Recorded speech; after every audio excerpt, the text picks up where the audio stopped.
প্রতিদিন কিন্তু দুপুরবেলার খাবার আমি সবার পরে খাই, কারণ আমার কাজটা শেষ করে তারপরে নামাজ শেষ করে ভাত খেতে খেতে মিনিমাম 3টা বেজে যায়। তো পরে শুটকি বোনার বাটি খুঁজতেছি, দিয়ে শুটকি বোনার বাটিও নাই, শুটকিও নাই।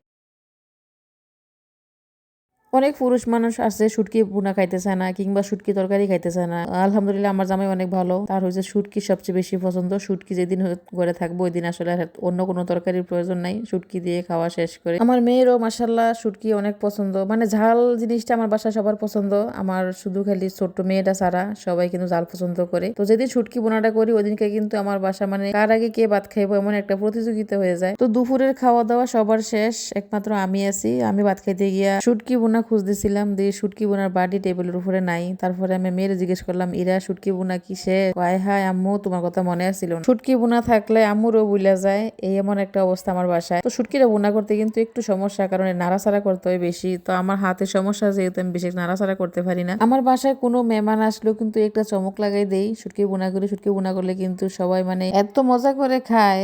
পরের বার আবার আমার বাসায় আসলে কিন্তু শুটকি বোনাটার কথাই আগে কয় যে শুটকি একটু বোনা করো, বেশি করে শুটকি বোনা খাই। বিশেষ করে আমার ঢাকার মামি, আমি ওদিকে কিন্তু মামির বাসা শুটকি বোনা করে নিয়ে যেতে হয়েছে, কারণ শুটকিটা মামির কাছে অনেক পছন্দ হয়েছে। তো সমস্যা হয়েছে মামি বেশি একটা জাল খাইতে পারে না, মামির জন্য জাল একটু কম দিতে হয়। তো শুটকি বোনা কিন্তু জাল একটু কম হইলে খাইতে ভালো লাগে না, মানে যে কোনো শুটকি একটু ঝাল হইলে, যে কোনো তরকারি কিন্তু একটু ঝাল হইলে খাইতে সবচেয়ে বেশি ভালো লাগে আর কি। তো এখানে কিন্তু আমার শুটকিটা অনেক বড় আছিল, একটা শুটকি মিনিমাম 1000 থেকে 1500 টাকার মধ্যে শুটকিটা কিনতে হয়, এত বড় শুটকি। তো এই শুটকিটা বড়র কারণে কিন্তু আরো বেশি মজা লাগে। তো আমার বাসায় কিন্তু সবসময় শুটকিটা আমি রাখার চেষ্টা করি, কারণ আমার বাসায় সবাই কিন্তু শুটকি পছন্দ করে। তো এই কারণে আমি সবসময় এই শুটকিটা রাখি, আমি মাঝে মাঝে বোনা করি। বিশেষ করে আমার বড় মেয়েরা বাসায় আসলে কিন্তু বেশি করে করতে হয়, কারণ আমার বড় মেয়েরা কিন্তু সবচেয়ে বেশি জাল খেতে পছন্দ করে। হ্যাঁ, আবার ঝালও পছন্দ, তারপরে শুটকিও পছন্দ। অনেক মানুষ কিন্তু মাঝে মাঝে গল্প করবো, দেখবেন আমার বাসায় শুটকি খায় না, আমার বাসায় এই খায় না, আমার বাসায় সেই খায় না। তো আলহামদুলিল্লাহ আমার মেয়েরা আসলে সবকিছুই খায়, কারণ আমি ছোট সময় থেকে কিন্তু সবকিছু খাওয়ার অভ্যাস করছি। গল্প করতে করতে কিন্তু শুটকি বোনাও মোটামুটি শেষ হয়ে গেছে। আমি শুটকি বোনা নামে নেবো। তো এখানে শুধু পেঁয়াজ, শুটকি,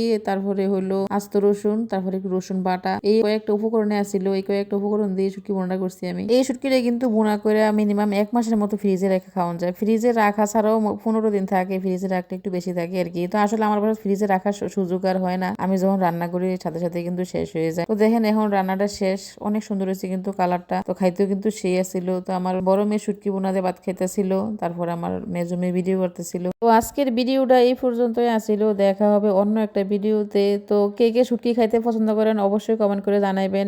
একদিন সবাইরে শুটকি বোনা করে দাওয়াত দেবো, শুটকি দিয়ে ভাত খেয়ে যাবে। সবাই ভালো থাকবেন, আমার জন্য দোয়া করবেন। যদি ভিডিও ভালো লাগে অবশ্যই একটু সাপোর্ট করবেন, আপনাদের সাপোর্টেই কিন্তু আমরা আরো উৎসাহিত হই।